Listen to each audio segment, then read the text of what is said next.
বলতো দেখি পতাকায় মোদের কয়টি রং আছে? শিক্ষক এসে শুধালেন হেসে দ্বিতীয় শ্রেণীর কাছে।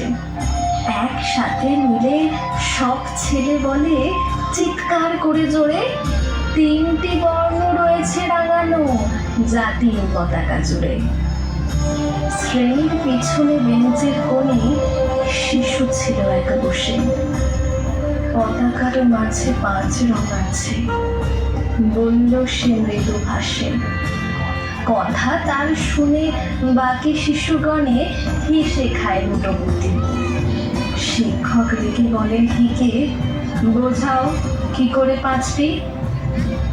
মাথা নিচু করে ভয়ার্ত স্বরে সরল শিশুটি বলে, উপরে গেরুয়া, মাঝখানে সাদা, সবুজ আছে তার তলে, আর আছে আঁকা গোলাকার চাকা, নীল রং আছে এতে। শিক্ষক বলে, এটিকে ধরলে তবুও হচ্ছে 4টে। অবুধ শিশুটি বলল তখন, রং আছে আর এক। লাল লাল ছোপ দাগ দেখা যায় ওই পতাকার মাঝে।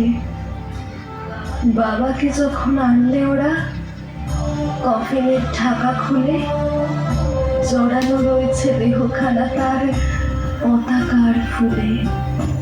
রক্তের দাগে ছিল লাল ছোপ ওই পতাকার মাঝে। এই নিয়ে মোট হলো 5টি। এবার তো ঠিক আছে।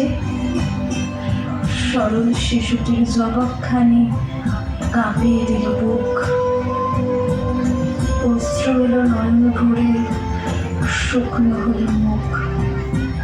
আজও যারা দেশের জন্য করেছে বলিদান, স্বাধীনতার শহীদ সম তাদের অমর প্রাণ।